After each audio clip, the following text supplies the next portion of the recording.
하나님의 말씀 요한복음 1장 1절로 5절에 있는 말씀을 같이 보겠습니다. 요한복음 1장 1절로 5절입니다. 같이 찾으셨으면 한 목소리로 함께 요한복음 신약성경 142쪽 1장 1절로 5절 같이 읽습니다. 태초에 말씀이 계시니라. 이 말씀이 하나님과 함께 계셨으니 이 말씀은 곧 하나님이시니라. 그가 태초에 하나님과 함께 계셨고 만물이 그로 말미암아 지은 바 되었으니 지은 것이 하나도 그가 없이는 된 것이 없느니라. 그 안에 생명이 있었으니 이 생명은 사람들의 빛이라. 빛이 어둠에 비치되 어둠이 깨닫지 못하더라. 아멘. 오늘부터 주일 오전에 요한복음을 함께 말씀을 나누려고 준비 중입니다. 그래서 오늘 요한복음 첫 번째 시간으로 요한복음 1장 1절로 5절에 있는 말씀으로 믿어 생명을 얻게 하려 함이라는 제목으로 말씀을 나누기를 원합니다. 요한복음은 아주 성경 중에서도 중요합니다. 중요치 않은 성경이 어디에 있겠습니까마는 성경 66권 중에서 마틴 루터가 종교개혁자 마틴 루터가 이르기를 다른 모든 성경책을 잃어버린다고 해도 두 권의 책, 즉 요한복음과 로마서만 있다면 기독교의 가르침은 보존할 수 있다라고 말할 정도로 이 요한복음은 중요한 복음이다 아니다? 중요한 복음이다. 그렇게 강조를 둘 수가 있습니다. 이 요한복음은 사복음 중에 들어갑니다. 공관복음 중에는 들어가지 않습니다. 우리가 말하는 사복음은 마태복음, 마가복음, 누가복음, 요한복음까지 포함해서 사복음서라고 말합니다.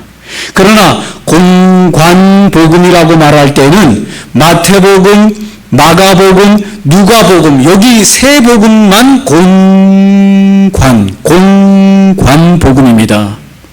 요한복음은 공관복음 안에는 들어가지 않습니다. 그 이유가 뭐냐 하면 마태, 마가, 누가복음 안에 들어가 있지 않는 내용이 마태, 마가, 누가복음 안에 들어가 있지 않는 내용이 요한복음에는 92%가 들어있습니다. 그러니까 사복음 중에서 마태, 마가, 누가는 거의 비슷한 같은 공간, 같은 관점을 가지고 있는 부분들이 많은데 이 요한복음은 특별한 관점과 특별한 것들을 많이 기록을 해 놓아서 그렇습니다. 그래서 요한복음은 공관복음에 들어가지 아니하고 사복음 안에 들어가는 것이다. 그렇습니다. 우리 PPT 한번 띄워 주실래요? 안 보이시죠? 너무 작아서. 오늘 이 요한복음을 쭉 21장까지 정리해 놓은 것입니다.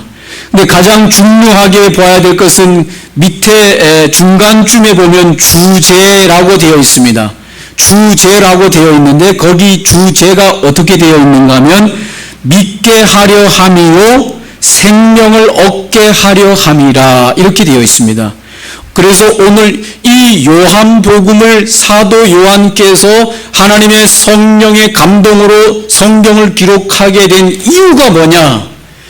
믿게 함이요 생명을 얻게 하려 함이라. 믿게 하려 함이라고 하는 것은 하나님이 보내신 아들이신 예수가 하나님의 아들이요 구원자임을 믿게 하려고 하는 것이고 생명을 얻게 하려 함이다라고 말하는 것은 그 예수님을 믿음으로 말미암아 생명을 얻게 하려고 하는데 이 요한복음을 기록한 목적이 있다라고 기록하고 있습니다. 그래서 요한복음 1장에는 하나님의 아들의 성육신을 이야기하고 1장 19절부터 4장 54절까지는 하나님의 아들의 출현에 대해서 이야기하고 5장 1절로 12장 50절까지는 하나님의 아들의 배척당함, 13장부터 17장까지는 하나님 아들의 제자들을 준비시킴과 18장부터 21장까지는 하나님의 아들이 십자가형으로 죽으시고 부활하셨다고 하는 내용으로 되어 있습니다. 요한복음을 기록하게 된 목적, 요한복음을 기록하게 된 목적은 요한복음 20장 31절에 기록되어 있습니다. 여러분 성경을 한번 찾아보시기 바랍니다. 요한복음 20장 31절, 요한복음을 사도 요한이 하나님의 성령으로 감동하게 된 이유를 거기에 기록하고 있습니다.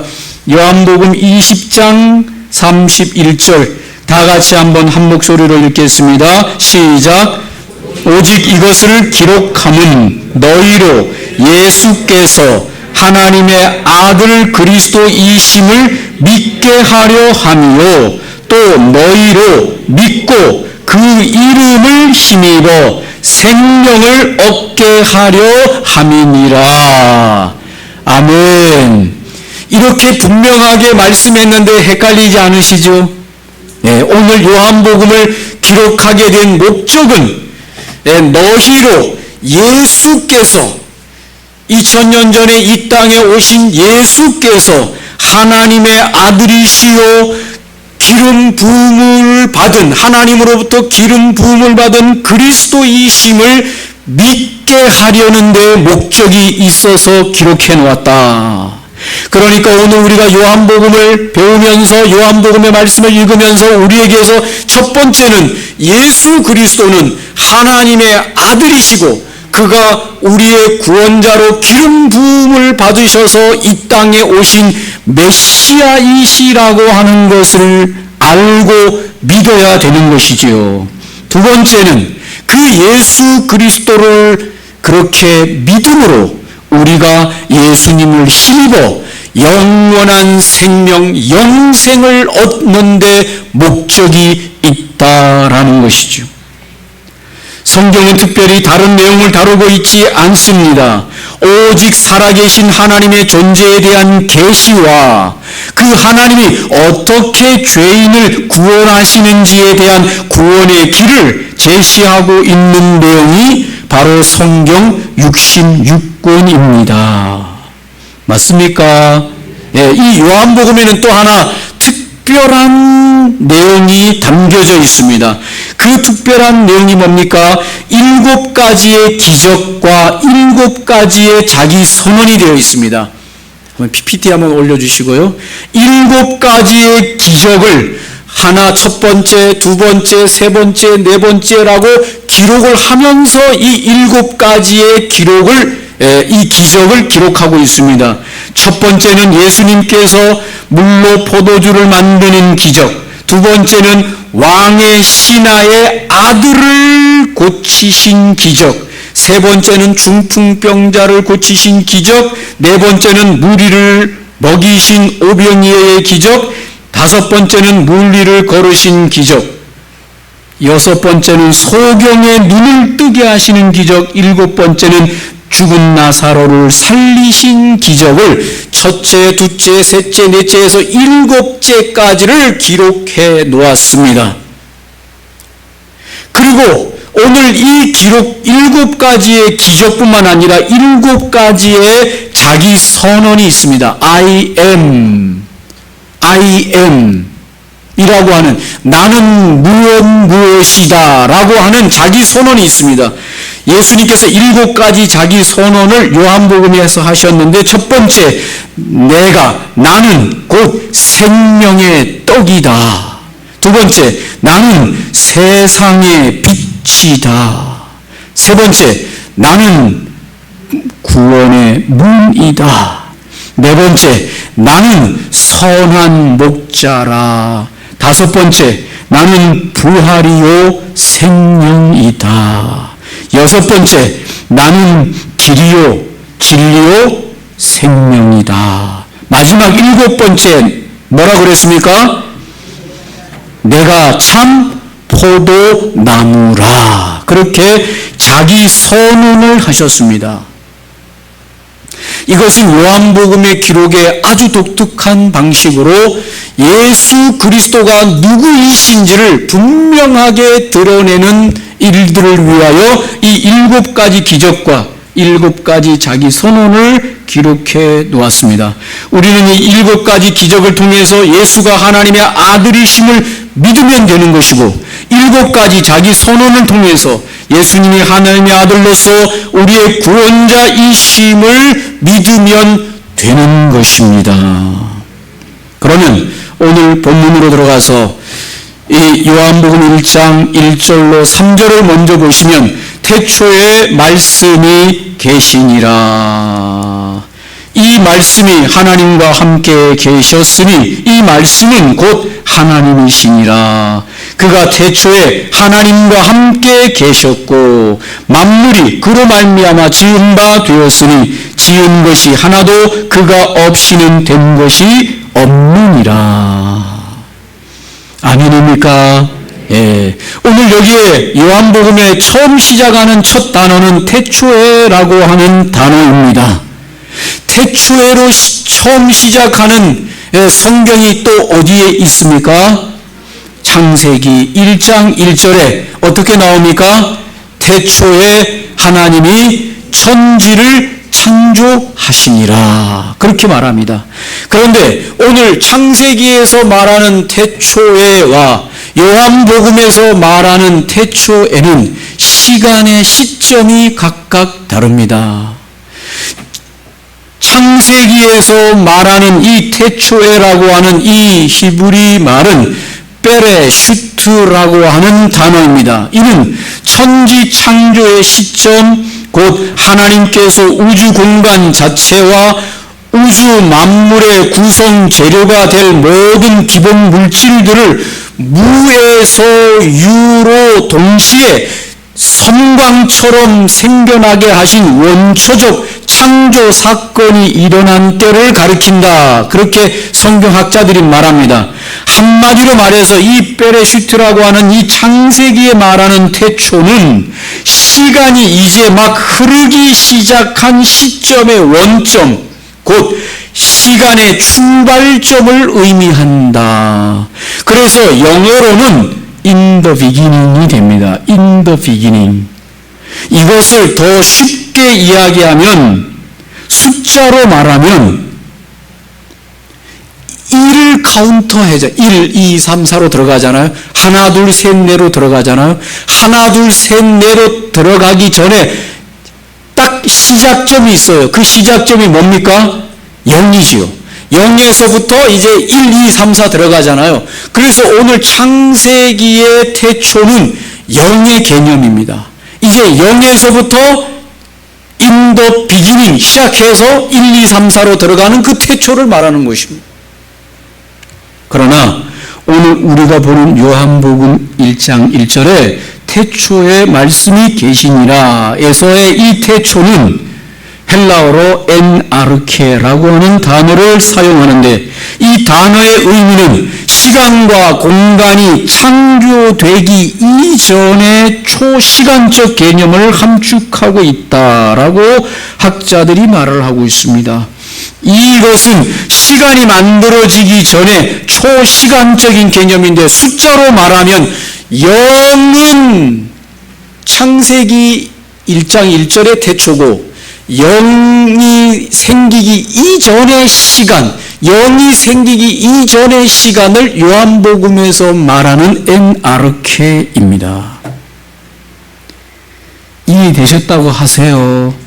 네, 이해 다 되신 줄로 믿습니다. 이해되셨죠? 네, 그렇게. 그러니까 모든 만물이 뭐라도 생겨나기 이전에 태초에 누가 계셨느니라? 말씀이 계셨느니라. 예수님을 뭐라고 말씀했냐면 말씀이라고 표현했어요. 이 말씀을 로고스라고 표현하는데 이 말씀이 태초에 말씀이 계셨다라고 말하면서 선제성을 말하고 하나님과 함께 계신 하나님이시니라 라고 말함으로써 신성성을 말하고 있습니다. 로고스, 말씀이 세상이 생기기 이전부터 계신 선제성과 하나님과 함께 계셨다라고 말하는 신성성을 말하는데 1장 1절에 보면 태초에 말씀이 로고스가 계시니라 그랬습니다. 이 로고스가 하나님과 함께 계셨으니 이 로고스는 곧 하나님이시니라 그랬습니다. 그런데 2절의 시작은 뭘로 시작합니까? 2절 어떻게 시작하죠? 그로 시작합니다. 그러니까 1절의 말씀인 이 로고스는 어떤 물체가 아니고 어떤 다른 종류가 아니고 인격체라는 것이죠.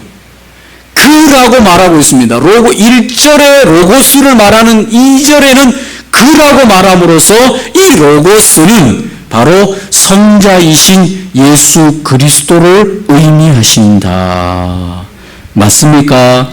예수 그리스도께서는 창세 전부터 하나님 아버지와 함께 계셨던 영광에 관한 언급을 하고 있습니다. 이미 선제하고 계신 예수님을 보여주고 있습니다. 그래서 요한복음 17장 5절을 보시기 바랍니다. 요한복음 17장 5절 펴보시기 바랍니다. 요한복음 17장 5절 같이 한번 예수님께서 말씀하신 빨간채 색깔로 되어 있는 글씨는 예수님 말씀하셨다는 거죠. 17장 5절 읽어봅니다. 시작. 아버지여, 창세 전에 내가 아버지와 함께 가졌던 영화로서 지금도 아버지와 함께 나를 영화롭게 하옵소서. 오늘 이 구절에 보면 예수님께서도 자기 스스로가 말씀하시기를 이 세상이 만들어지기 전에 이미 아버지와 함께 예수님이 계셨다고 스스로 그렇게 말씀하셨습니다. 맞습니까? 예수님께서는 이 땅에 2025년 전에 이 땅에 출생하신 예수님께서는 이미 세상이 만들어지기 전에 계셨고 하나님 아버지와 함께 계셨고 이 세상을 함께 창조하신 창조의 주인이시다라고 하는 것을 요한복음에서 그 예수님을 그렇게 소개하고 있는 것을 믿으시기를 바랍니다. 요한복음을 기록한 목적 너희가 그가 하나님의 아들이신 것을 알고 믿도 그로 말미암아 영원한 생명을 얻게 하려 하시려고 기록했는데 요한복음 1장 1절 2절 3절에서 이미 우리는 하나님의 아들이신 그 예수께서 이 세상 만드시기 전부터 계셨고 그가 아버지 하나님과 함께 이 모든 세상을 만드신 주역인 하나님 아들이신 성자 예수 그리스도다라고 하는 것을 증명하고 있는 것입니다. 4절 5절에 보면 그 안에 생명이 있었으니 이 생명은 사람들의 빛이라 빛이 어두움에 비추되 어두움이 깨닫지 못하더라. 그 안에라고 하는 그는 누구를 말하겠습니까? 예수님이라고 말하세요. 그 안에는 누굽니까? 예수님 안에 2025년 전에 이 땅에 오신 예수님 안에는 무엇이 있었습니다. 예수님이 그냥 몸만 가지고 이 세상에 온 것이 아니라고 요한복음이 말합니다. 예수님이 이 땅 안에 오실 때는 예수님 안에 뭐가 있었다고 그랬습니까? 생명이 있었다. 그 생명은 사람들의 무엇이라고 그랬습니까? 빛이다 그랬습니다. 그러나 사람들이 이 예수님 안에 있는 생명을 몰라보았다고 말하고 있습니다. 아는 자들만 알아보지 못 보는 자들은 못 보았다고 요한복음은 말하고 있습니다. 성경은 이 세상을 어두움으로 전제하고 영원한 생명을 잃어버린 자들로 전제하고 있습니다. 이렇게 된 이유는 인간의 죄로 말미암은 타락 때문이지요. 저자인 사도 요한은 바로 이 말씀 안에, 로고스인 예수 그리스도 안에 생명을 주는, 영원한 생명을 주는 그 생명을 가지고 이 세상으로 오셨다. 할렐루야. 예수님이 이 세상으로 오실 때 그냥 맨몸으로 오신 것이 아니라 영원한 생명을 잃어버린 인생들에게 영원한 생명을 주기 위해서 오셨다. 요즘 코로나가 뭐 재유행하느니 어쩌냐는데, 코로나는 왜 오셨나요? 코로나는 왜 오셨습니까? 우리에게 고통을 주기 위해서 와서, 보이지도 않지만은 그 코로나님이 와가지고 얼마나 나라를 뒤집어 엎고 전 세상을 뒤집어 엎고 몇 년 동안 아주 그냥 괴롭혔습니까? 그런데 오늘 예수님께서 오실 때에는 생명을 가지고 이 세상에 왔는데, 우리가 살아있는데 그 무슨 생명이 필요합니까? 그것이 아니라 영원한 생명을 가지고 이 땅에 오셨다.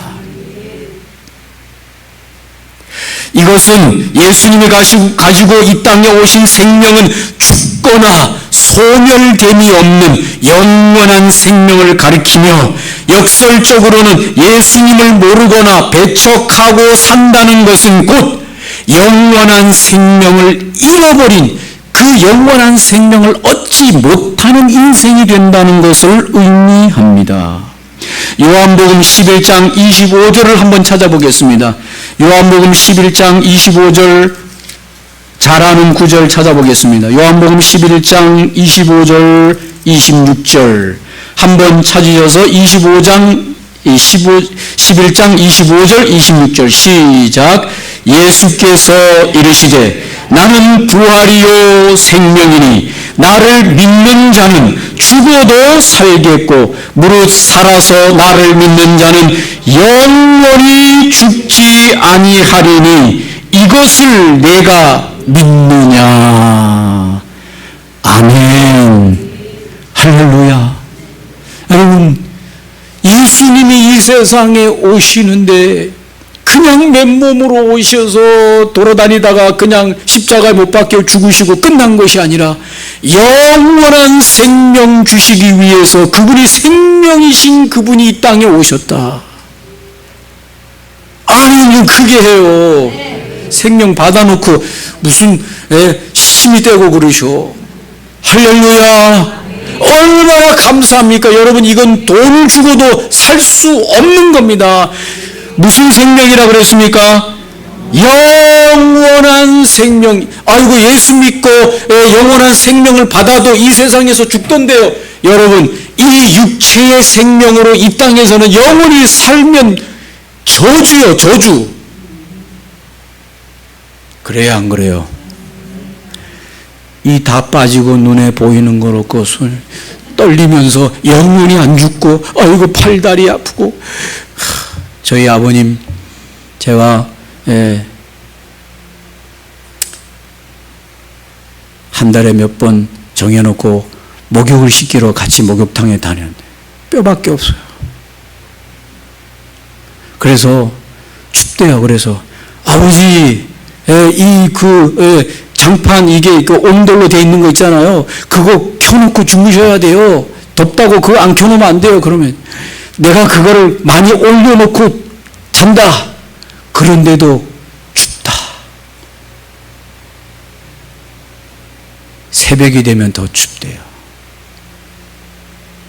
여러분, 사람의 나이가 이미 벌써 70 하면 넘어가도 70년밖에 안 살아도 사람이 이제 흔들리기 시작해. 누가 흔들어서가 아니라 스스로 흔들려. 그렇죠? 눈동자도 흔들려, 손도 흔들려, 다리도 흔들려, 내장도 흔들려, 다 흔들해요. 이래가지고 영원히 살면은 어떻게 되겠어요? 뭐 20대, 18대 청춘으로 막 영원히 안 죽고 살으면 해볼만 하겠지요. 그런데 그게 아니라 다 늙어가는데 막 이건 아니라요.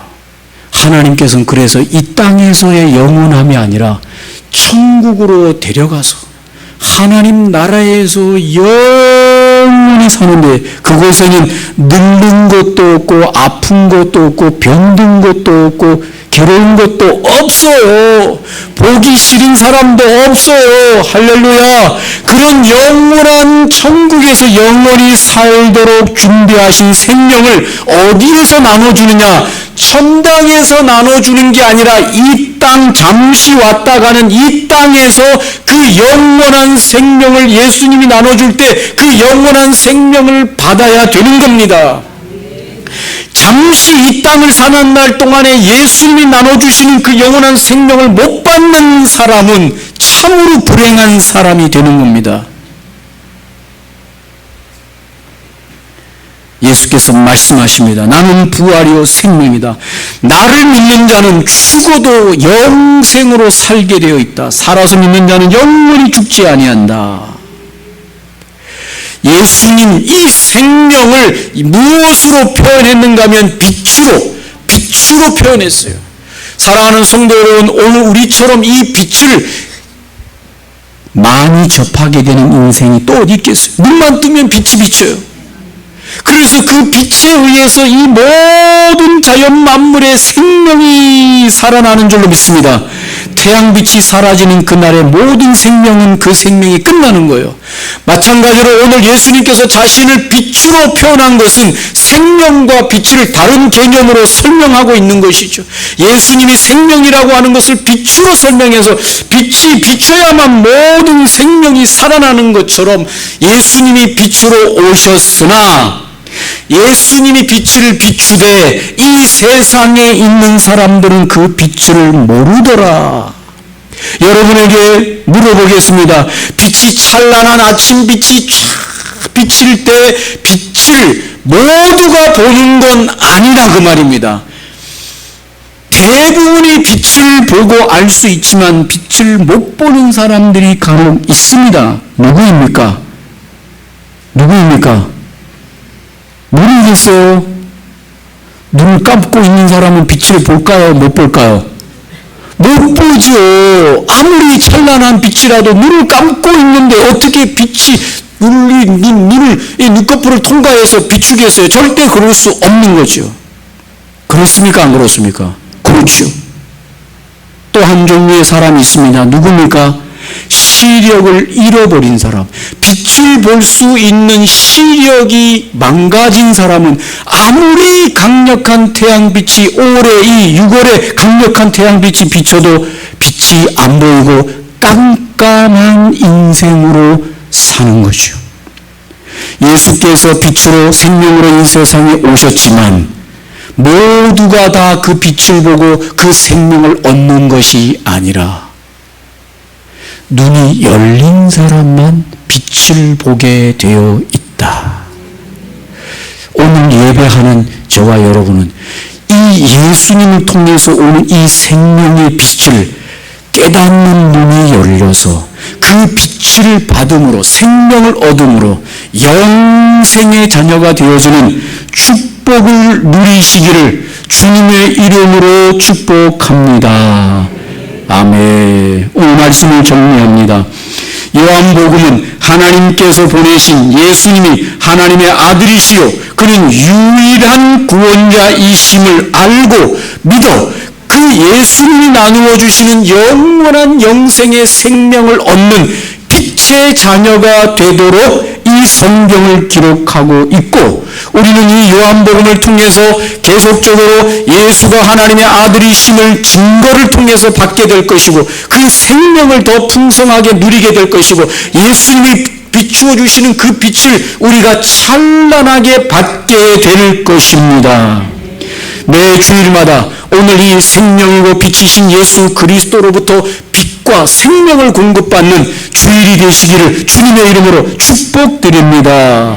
기도하겠습니다. 오늘 말씀을 기억하면서 감사합니다. 하나님, 이 어둠 가운데 생명이 죽음밖에 없는 이 땅 가운데 생명으로 오시고 빛으로 오셔서 영생의 빛, 영생의 생명을 비추어 주시니 감사합니다. 우리의 마음의 문을 활짝 열어주시고 영의 문을 활짝 열어주셔서 이 땅에 오신 예수의 생명, 예수의 빛을 보고 그 생명과 빛이 충만한 교회가 되게 하여 주시옵소서. 같이 한번 기도하겠습니다.